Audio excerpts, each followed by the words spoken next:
Welcome into Up in the Rafters, a podcast brought to you this basketball season by our friends over at Johnny T-Shirt. Co-hosting this, I'm Taylor Vippolis, and this year I'm joined by national champion, the most outstanding player of the Final Four, a Carolina basketball legend, the ACC Network's Joel Berry.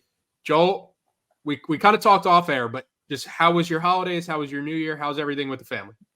Yeah, everything was good, man. We stayed around Charlotte, went to the in-laws. So that was a lot of fun. Second Christmas for our older daughter and first Christmas for the little one. So he just got a bottle of some good old milk, which was nice for him. And then our daughter, man, she enjoyed it. Just trying to make it special for her. But all in all, just good to be around family and have everyone safe and healthy. I was going to ask, with the 1-year-old, you could get away with not getting a bunch of toys, right? Oh yeah, you can get away. Shoot, you can still get away with it with the 2-year-old. It's I think we're here soon. We'll probably have to get a little bit more creative, but now we can keep it kind of simple.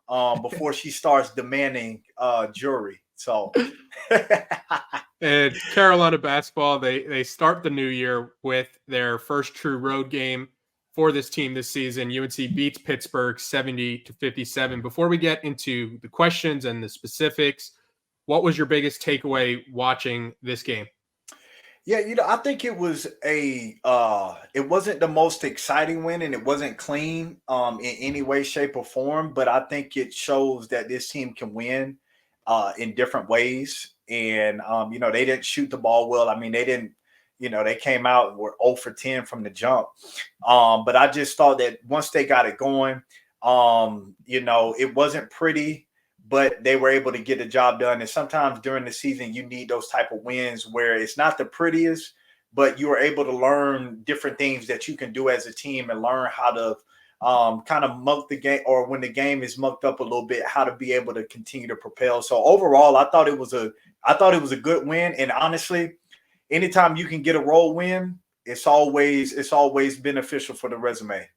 Yeah, and especially against a Pitt team where Carolina had lost 3 straight games. Yeah.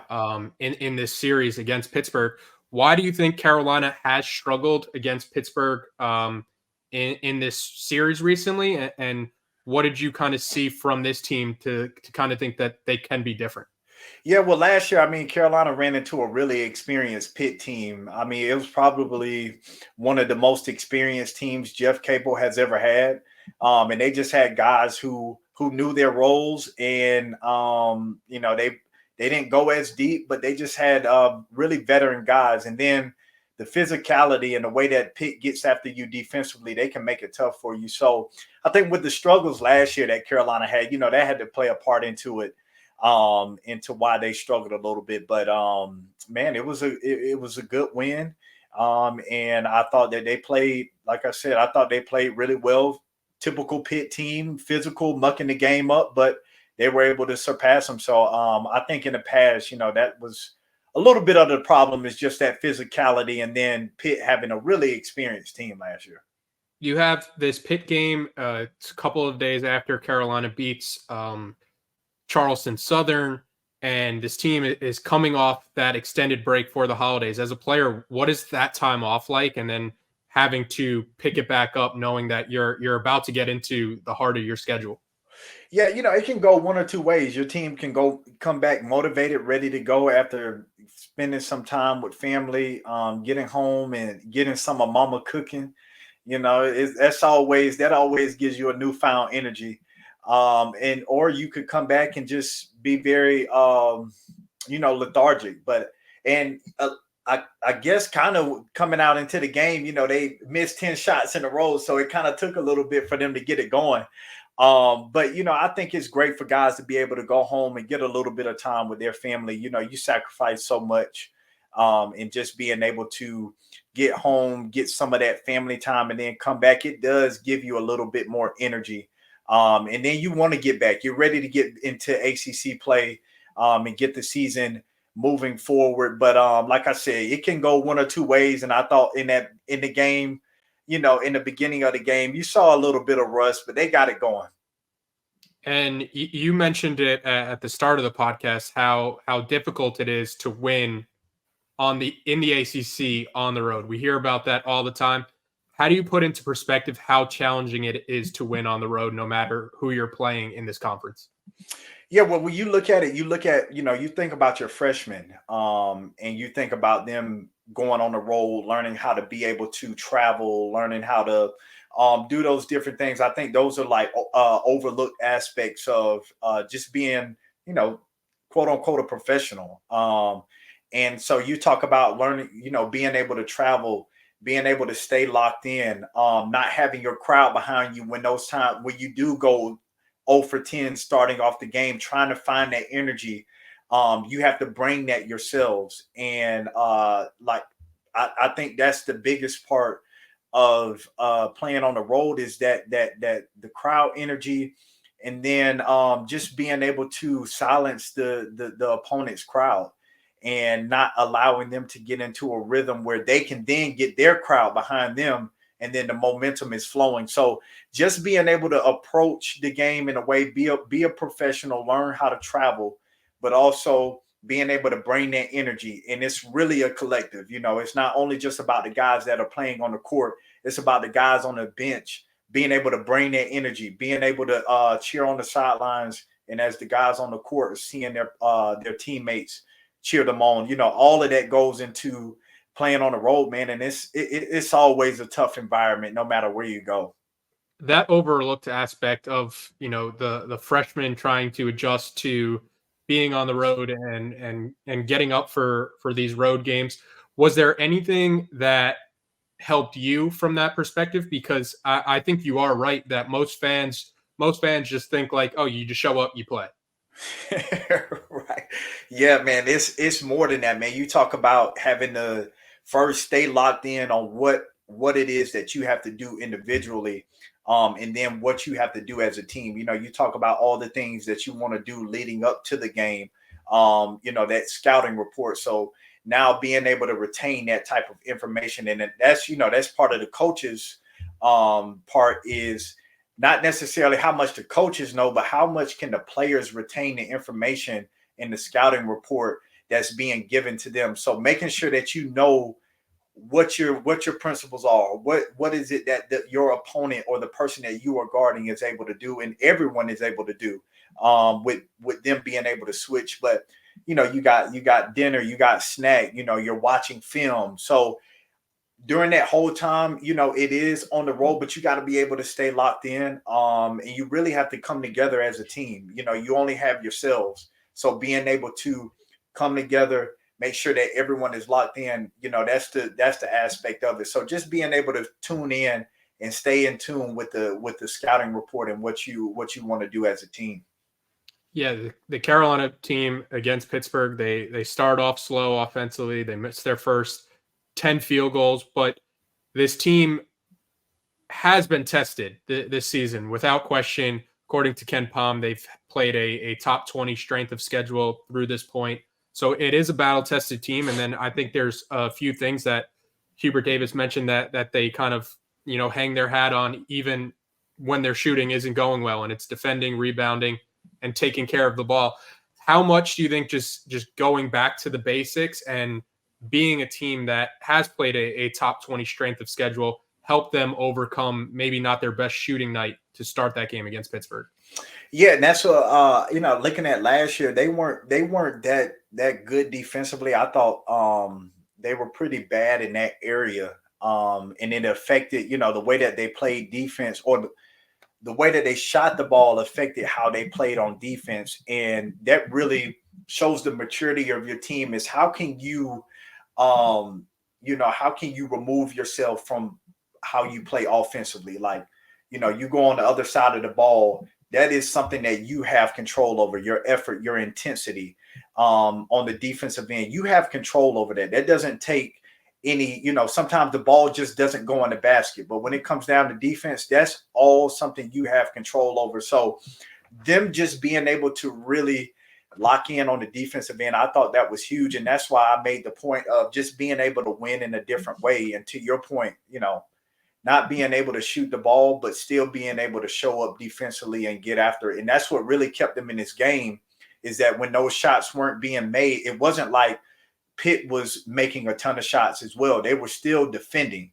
And when you look at the percentages, I mean, Carolina only shot 36 and Pitt shot 30% from the field. So that goes to show that they were defending in the midst of them not being able to hit shots, which is huge, because you will go into games where you won't be able to make shots, but you still have to show up defensively. So I thought that was something that that impressed me.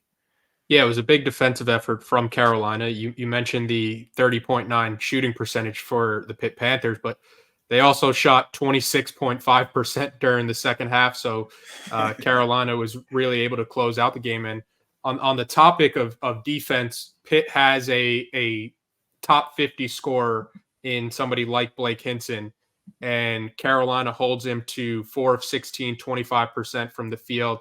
Well below his season average with points, holding him to 11 points. What did you see specifically in that matchup against Hinson, and maybe the scouting report that Carolina had on him to limit his effectiveness? Yeah, I just thought one, to my point earlier, being able to retain that information and know what the scouting report says on each player. And I thought that collectively as a team, they did a really good job of being able to understand we have to run this guy off of the line.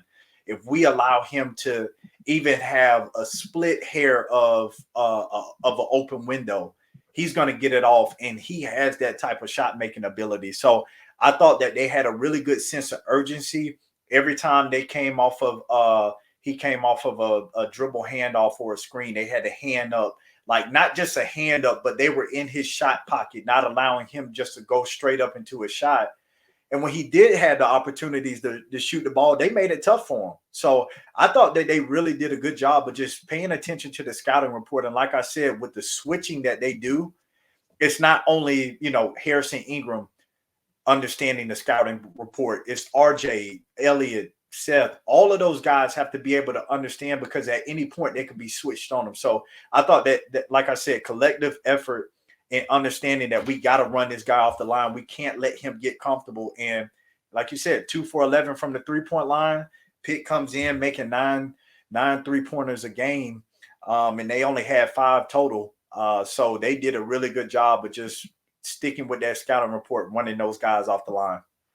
Yeah, and then scoring wise for Carolina, for the first time since November 22nd, it wasn't RJ Davis leading the team in scoring.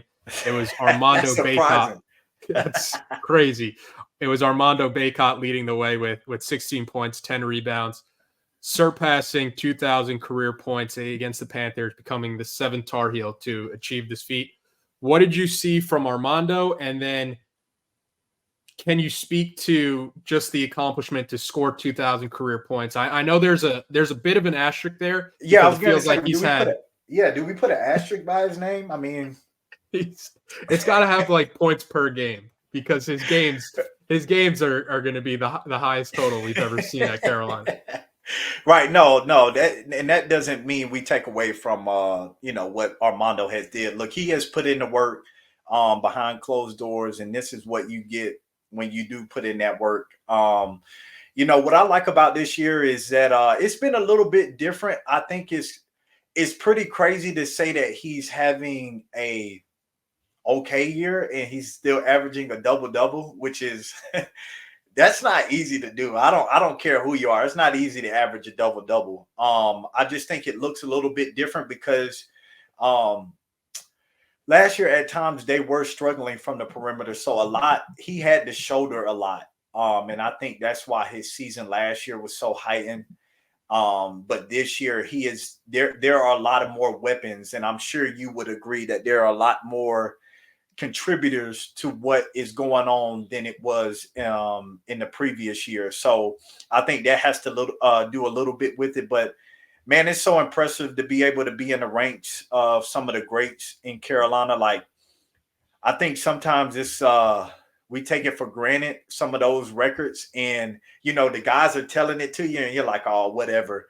But it's like when you're in my position, an old head now, you look back on it and you're like, wow, that is pretty special to hear some of the names that you surpass, and you forget about those guys who laid the path for us, and being able to surpass them. It's just like, it's a blessing, man. So I'm proud of him. I'm proud of the adversity that him and RJ had to face during this time. I mean, think about the roller coaster of emotions that they've had to endure during their time at Carolina. But through it all, man, he's been showing up, and it's just congratulations to him for surpassing that 2,000 mark.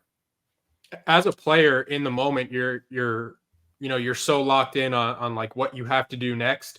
For you, when you were able to take a step back, how long was it until you were like, man, some of the things I accomplished at a school as big as North Carolina, like not too many people can list off some of the things that you were able to accomplish.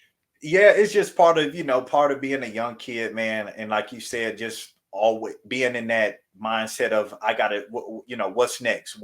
And that's kind of how it is during the season, is moving on to the next thing. But I will say, man, I still look at some of the videos, and I think it took, especially when I got into G League, I was just looking back at some of the moments, and you really like it gave me goosebumps, like hairs were standing up on the back of my neck, because you don't realize in the moment like how special that is when you're looking around and you got the fans standing up and you got people cheering for you. You got little kids cheering for you, little kids looking up to you, aspiring to be like you.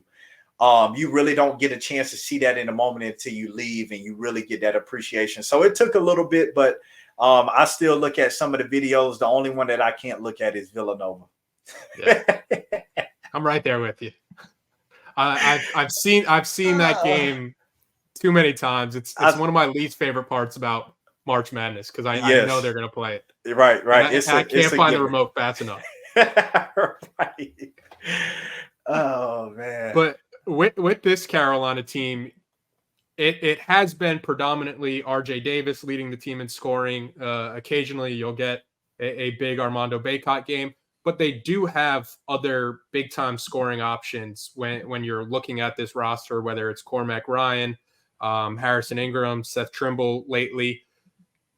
Similar to your 16-17 team, where some nights it could be Kennedy, some nights it could be you, some nights it could be Justin. What does it do for a team that does have multiple options, that can lead the team in scoring any given night, depending on who's hot, who has a better matchup, kind of things like that? Yeah, I just think that's part of the balance that they have last year. And when I was talking about or the balance this year, and what I was talking about last year, they were kind of lacking that balance. So it was easier for teams to go into the game and scout them, being able to get the ball out of Caleb's hand or get the ball out of RJ hands by blitzing the screens and double teaming and making someone else make a play. But this year it's hard for teams to do that. Like, they have to be honest all around the court. Because if you focus in on RJ, you got Harrison Ingram, and you can have, Cormac Ryan being able to make a play. You can even have Elliot Cadeau, and then Seth Trimble, man, he played awesome last night in that first half.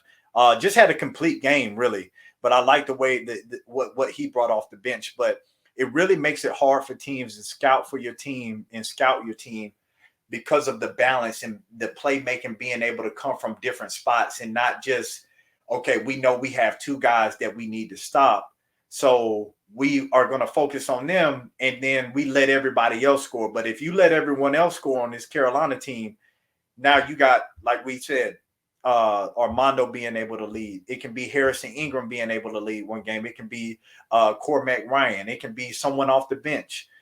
So I just think having that balance really makes teams have to play you honestly. Quick break to remind everybody about our friends over at Johnny T-Shirt. If you're going to be in Chapel Hill, you could visit them on Franklin Street. If not, you could visit them at johnnytshirt.com. Start the new year off with some new Carolina apparel as basketball season gets underway. They have everything you could possibly want. The jerseys, the hats, the T-shirts, you name it, they've got it. They've got the cold weather gear as we get into January and February, so bundle up with some Carolina gear at Johnny T-Shirt. It's great people, great customer service, and don't forget, Inside Carolina premium subscribers save 10% off their orders. One of the players we just mentioned, Seth Trimble, I think deserves his own question, his own shout out. He goes for 10 points. He's one of the best two-way players for this Carolina team with the way he defends, and you know what you're going to get from him, especially when the team has off shooting nights. Like Seth is a plus great defender for this team, and when you're playing with a bunch of people who can score, he is a great option because he doesn't have to do a crazy amount on offense, but what he does do on offense, the driving, the attacking the basket, and then obviously the defending. What have you seen from him as he has kind of taken this sophomore leap? Yeah, I know people won't like hearing this mentioned on this podcast, but last night during the Duke Syracuse game, I thought Jay Williams said something about great about what Coach Shire said about it's not about just being able to be good in your role, it's being able to crush it in your role. And I thought that was well said, because it's hard for some players to really crush it in their role and what they're asked to do. And I think, and I'm sure you see it too, and I know everyone else sees it. And if you don't, then you're not looking. But he really does look like he's accepted his role as what type of player Carolina and Coach Davis and their staff wants him to be. I thought that last night he played with really good pace, really good rhythm. That alley-oop was crazy. The way that he was looking in the rim and just threw it in. Like, it was crazy. Two of the best dunks so far in the season for them, with Jalen Withers and what he did. But I really do think that he's accepted his role and he's crushing it in his role. Just knowing, like you said, they don't ask much of him. They just say, hey, get in there. We know defensively we need you to be a pest. We need you to hound the ball, because that is what you do. Offensively, if you have a lane to get to the basket, use that athleticism. He hit a three. It was, under duress. He had to get it up. I mean, it went in. But his game is getting to the basket, using that athleticism, using that quickness. But I think he's crushing it in the role and very comfortable in what they ask him to do. How difficult is it from a player's perspective to say, I might envision myself in this role. I might envision myself like starting or getting this many shots and being this type of contributor for a team. But then a team comes back and is like, no, this is your role. This is what you need to be good at. And for this team to be their best, like, this is what we need from you. And that dynamic. Yeah, I'm gonna keep it real. It's, Coach, forget what you saying, man. I am a shooter. I come here to shoot. That's what I want to do. But eventually, that padded seat will teach you a lot. So it'll teach you a lot of things when you're sitting over there pondering on how to get out there on the court. So I really do think that it's tough, man. It's really tough, and it's one of those things that you have to accept. I mean, you look at the NBA. Everyone aspires to get to the NBA. That's what everyone goes to college basketball to do, is to take that next step. Those guys are getting paid a lot of money to just be good in a role. And so my thing is, I sometimes I can't understand why guys can't accept a role in college basketball. And now y'all are getting paid. So it's just like I can't understand that, but I can't understand from the fact that you believe in yourself, you have confidence in what you can do, you know yourself, and you should know your game better than someone else. But sometimes a little change does need to be there. You need to understand that it's not about just the athleticism. It's not about you making the shots for yourself. It's about what can I do and what can you do for the team to put the team in the best situation to be able to be successful. And it's not the easiest thing, but I think that's a testament to the coaching staff. And I think it's a testament to Seth being able to understand, like, this is my role. I am going to kill it, because since I have been killing it, I've been getting more time on the court and I've been producing. So hats off to him for being able to make that mental shift, because not a lot of players can do that. With NIL, you mentioned the getting paid aspect. Have Have you had any time where you're like, man, I missed this window by like 5-10 years? Like I would be rolling in money right now in Chapel Hill. Oh, I mean, I think about it all the time, but I also have this like, I also think about my time my freshman year when I literally went back to my room and I called my parents and I said, I think I want to transfer. Like this isn't it. If I had the rule now, I could have just went ahead and transferred, put my name in the portal, or waited until after the season. So I guess that's a little different than the NIL. But I probably, thinking about the NIL, I wouldn't have, if it was then, I wouldn't have gotten as much because I probably, there's no telling what would have happened if I transferred something else. But making it to 2 national championships, like, man, I just want to stop talking about it because it's making me a little emotional.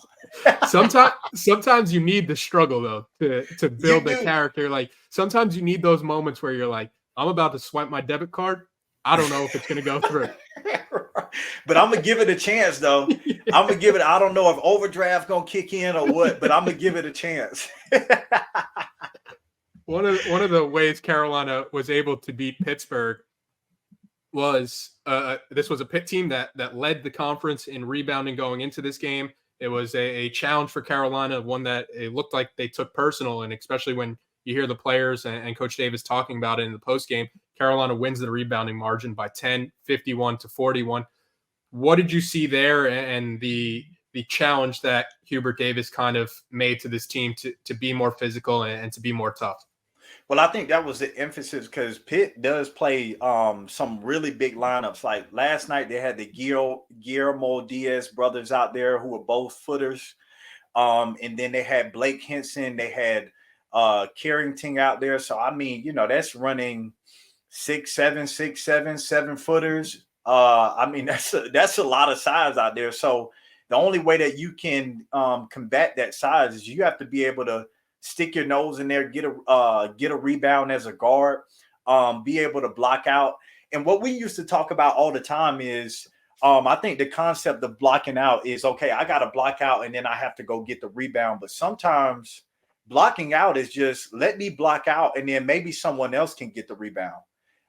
So I thought they did a really good job of neutralizing Pitt on the boards, especially offensively. And then, I mean, Carolina, being able to get some offensive rebounds, getting second chance points. I think they had 15 second chance points to 1 point for Pitt. So they didn't allow Pitt to get those second chance points. And, with rebounding, that opens up the one thing you don't want to give up against Pitt, and that's 3-pointers.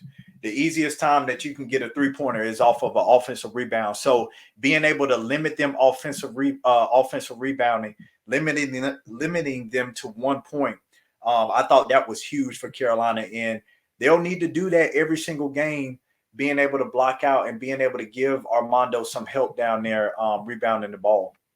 Yeah. After the game, Hubert Davis said rebounding is the number one determining factor to allow you to have success out there on the floor. This Pitt team, like you mentioned, 3 7-footers on their roster. Somebody like Hinton has great size. What is that like out there when you are faced against size and the lanes might seem more clogged and you're looking at the basket and you're like, I can't even see the basket right now because of this big guy in front of me. Yeah, and I can't see the basket. It looks like there are 10 people out on the court, but like this optical illusion of like, you're like, what is going on?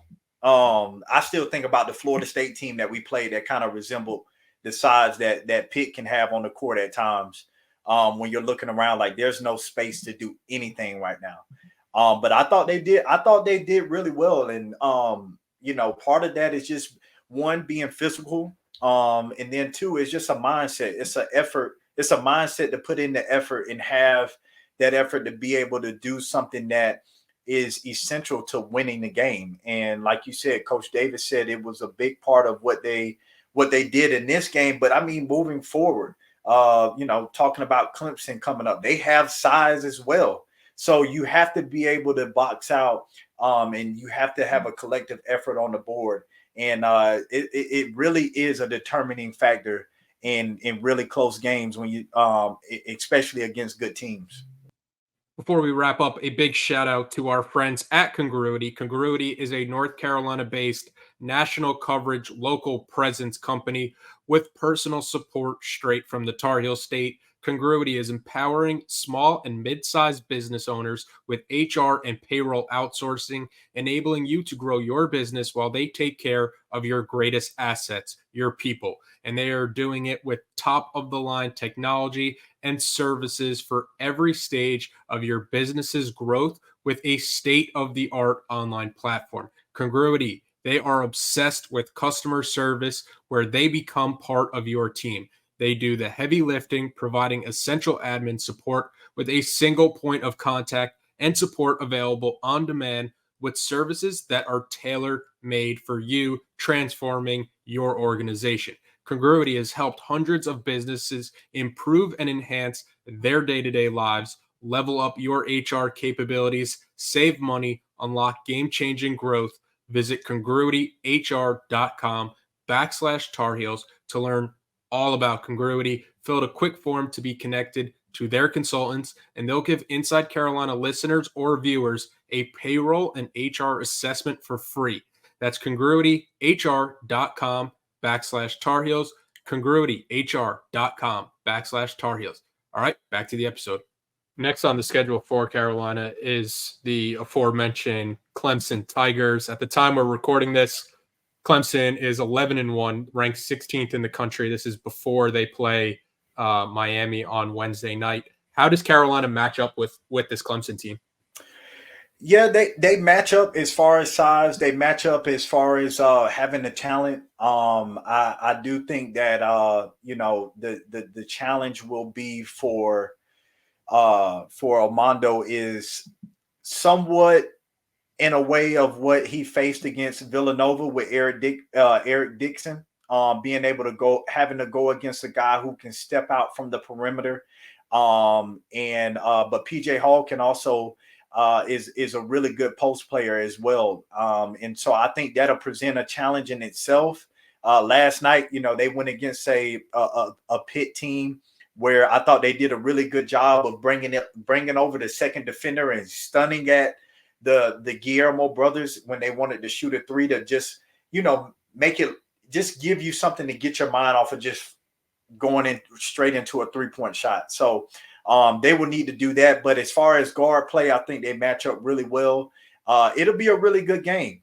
It can be a high scoring game, or it can be one of those games where it can be somewhere in the mid, 50s, 60s, because both teams are good defensively as well. So I look forward to this game. It's going to be one of those games that you don't want to miss. It's at 12 noon. So it's right in the middle of the day before everything get started. So I think this is a game that everyone should be tuned into, and it'll be a really good matchup. For the fans that might not know, RJ Davis leading the conference in scoring with 21.1 points per game, but right behind him, it's PJ Hall averaging 20.5 points per game. What would you say to those fans who are looking for a scouting report and maybe where he excels and where this Carolina team can try to slow him down? Yeah, you have to get them out, and you have to get them running. I thought what Memphis did against Clemson was what you want to do. You want to be able to get him moving on the court, get those legs a little tired, and do what you can to get him in foul trouble. I thought against Pitt, I saw a couple of times where Armando was literally jumping for the ball because he was wide open in the post. And those are times that you need to get him the ball because you can see his numbers. And so in this Clemson game, that's one way to neutralize PJ Hall is get him in foul trouble, get him on the bench, utilize that horse that you have down low in Armando and get him the ball and get PJ tired. And then, for RJ, I think they're going to come out and try to make it as tough as possible. They might try to blitz some screens and get the ball out of his hand because he's been playing so well out of the pick and roll and being able to have other guys score the ball. But, it's part of the chess match. It's a part of being able to dissect that scouting report. And those are two guys that have been balling here early in this season. So that's why I said you got the stars coming out, and it'll be a really good game. top 2 scorers in the conference. Noon tip-off this Saturday from Clemson on ESPN2. We will be back next week to break it all down. Joel, appreciate the time and appreciate everybody watching and listening. Yes, sir. Good chopping it up with you, my man.